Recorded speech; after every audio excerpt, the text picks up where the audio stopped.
I was sitting at my kitchen table on a Saturday afternoon in January, about 3 years ago, with a cup of coffee and a folder of bank statements that I had been meaning to look at carefully for some months. Not review in the quick, checking the balance sense that I did every few weeks.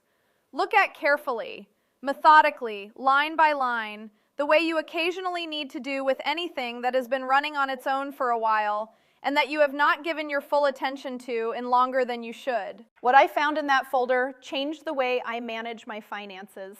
And I want to tell you about it because I suspect I am not the only woman who would make the same discoveries. I want to be clear before I begin that I am not a financial professional of any kind. What I found was not a scam and nobody deceived me. What I found was the quiet, slow, ordinary result of something I have come to think of as financial passivity. The tendency to set financial arrangements in place at a particular moment in life and then leave them to run without regular review, which is exactly how a set of reasonable individual decisions becomes, over years, a significant ongoing drain that nobody ever explicitly chose. Leave a comment below as we go if any of what I describe sounds familiar. I find that women who recognize these patterns tend to recognize them quickly because they are very specific and very common. The first thing I found was my savings. I had money sitting in an account at the bank I had always used because it was the bank I had always used and the account was convenient, and I had not thought about it in some time. The account was earning an interest rate that, when I sat down and calculated it against what I actually had there, was producing something close to nothing in real terms. Meanwhile, I had been aware for some time that accounts at other institutions were offering substantially better rates. I had put off making any change because it felt like a task that could wait. I want to say something about that word wait, because I think it is one of the most expensive words available in personal finance. Moving money to an account with a meaningfully better interest rate is not a complicated task. It is an afternoon's work. But I had been telling myself it could wait for approximately 4 years. And when I calculated what 4 years of waiting had cost me in the gap between the interest I had received and the interest I could have received, the number was not small. It was not the whole sum I will describe by the end of this video, but it was a meaningful piece of it. And it had accumulated entirely because I had set something up once and then left it. The second thing I found was the category I am going to call the forgotten regulars. These were charges appearing every month or every year on my accounts that I had at some point authorized and then stopped actively thinking about. A subscription to a publication I no longer read, which had renewed automatically for 3 years without my noticing. A service that had been genuinely useful when I set it up, but that I had not used in more than 18 months. A warranty on an appliance that had been replaced. Each of these was, on its own, a small amount. The way I found them was by going through 12 months of statements, line by line, something I had not done in longer than I wanted to admit, and looking at every recurring charge and asking a simple question: do I still want this, and am I still using it? The answer for several of them was no, and the answer had been no for some time. They continued to be collected, not because I had decided to keep them, but because I had never decided to stop. That is the specific quality of the forgotten regular. It does not require your active participation to continue. It requires only your inattention, which costs nothing to supply. The inattention is not carelessness in the usual sense. It is simply that the amount on any individual charge is small enough that it does not trigger the kind of attention that larger charges trigger. Below that threshold, month after month and year after year, is exactly where these things accumulate. If you enjoy this channel and want to support my work, just look directly below the video player, right next to the subscribe button, and click the button that says Join. That is how you become a Smart Organizer. Smart Organizers members get exclusive videos, a loyalty badge in the comments, and custom channel emojis. I would love to have you there. The third thing I found was an insurance policy I was still paying that had been appropriate for a stage of life that no longer existed. Robert had set it up years before he passed, and its purpose at the time had been well suited to the circumstances we were in then. After Robert passed, I had been careful about reviewing and updating most of our financial arrangements, but this particular policy had stayed in place because it was automatic, and because in the grief and the paperwork of those years, I had not thought to examine it as something requiring its own current evaluation. By the time I found it in my January folder, I had been paying for it for several years past the point where it was serving any real function in my financial life. I am not going to name the specific type or the specific amount, because this is a conversation about a pattern rather than about my particular situation, and the specific numbers matter less than the principle. The question to ask about every ongoing financial arrangement is not whether it was appropriate when it was made. Very likely it was. The question is whether it is still appropriate to your current situation, which may have changed considerably since the arrangement was put in place. Financial circumstances change, income changes, dependents change, the risks you are insuring against change. A policy or arrangement that made sense 10 years ago may be paying for protection against a situation that no longer applies to your life. The fourth thing I found was fees. Annual fees on accounts I had held for a long time, service fees that appeared in amounts too small to trigger attention on any individual statement, a charge I had assumed was connected to taxes that turned out, on closer reading, to be a recurring fee on an account I rarely used.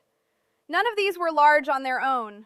Taken together and extended across the years since I had last done a genuinely careful review, they added up to an amount that surprised me.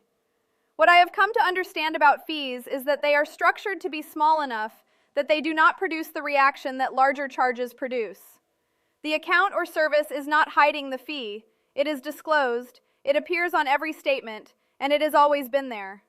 What makes it a trap is that it is calibrated, whether intentionally or not, to remain precisely below the threshold at which most people feel the need to do something about what they are seeing. And below that threshold, month after month and year after year, is where the quiet drain lives. I want to share what I started doing after that January afternoon, because I think the practical response is as valuable as the discovery itself. I am not a financial professional. I am not offering advice on where to keep money, or what to insure, or how to structure anything. I am describing what I do. As a woman who has been managing her own finances carefully for 9 years, and who found on a specific Saturday that attentiveness was worth considerably more than I had assumed. What I now do is set aside one afternoon each January for what I think of as the review. I go through 12 months of account statements line by line. I write down every recurring charge and ask whether I still actively want it. I check the interest rate on every account that holds savings and ask whether I have better options available that I have been putting off considering. I look at every insurance payment I made that year and ask honestly whether the thing being insured still represents a current and real concern in my life. I look at every fee I paid and ask whether there is a version of the same account or service that does not carry that fee or carries a smaller one. This takes one afternoon. Since I started doing it, it has returned something to me beyond whatever it has saved. The specific quality of ease that comes from knowing your financial life is being tended rather than simply running. That ease is not available without the looking.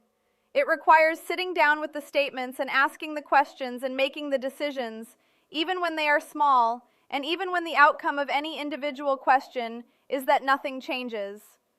The act of looking deliberately is different from the knowledge that nothing dramatic has happened recently, and I find the deliberate version considerably more comfortable to live with. Tell me in the comments whether you do something like this annual review already, or whether this is the kind of task you have been putting off.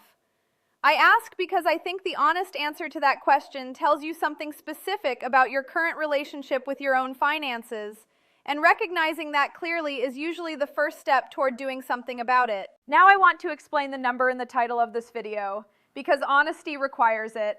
The $10,000 is not a number from a single afternoon. It is the approximate sum I arrived at when I added together the difference between the interest I had earned and the interest I could have earned over the years I had left money in the wrong account, plus the total paid to subscriptions and services I no longer used across the same period, plus the insurance premiums paid past the point where the coverage was serving its purpose, plus the fees I had paid without examining or questioning. Extended across the years between my last careful review and the January when I finally sat down properly, the total came to approximately that. Not a crime, not a single mistake, just the quiet compound result of attentiveness deferred. I want to be clear that I am not suggesting everyone is losing the same amount, because every financial situation is different, and I have no way to know yours.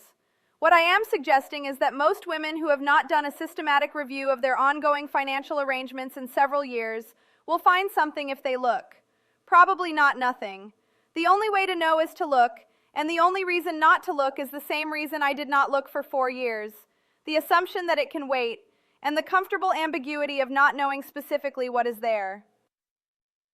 If you are not yet subscribed to this channel, I would love to have you here. I post regularly on topics like this one, and the subscribe button is just below. I call this a trap rather than a mistake because falling into it does not require doing anything wrong. You make a reasonable decision, you set up a reasonable arrangement, and then you do what most of us do with arrangements that are running adequately. You leave them alone and attend to more pressing things. The trap is the leaving alone. The trap is the assumption that an arrangement that was right once continues to be right indefinitely without anyone checking. Financial passivity is so quiet and so common that most people would not describe it as something they chose. They would describe it as simply not having gotten around to it yet. But after enough years, not having gotten around to it and choosing to lose money arrive at the same place. The review takes one afternoon. I would encourage you, if you have not done one in a while, to put it on the calendar this month rather than later. Later, as I said at the beginning, is one of the most expensive words available. Tell me in the comments how long it has been since you last looked carefully at the recurring arrangements in your own finances, and whether you found anything when you looked. I think the honest answers are more common than people expect, and knowing that you are not alone in having left these things unexamined has its own kind of value. And if this is your first time here, I would be glad to have you subscribe. I will see you in the next one.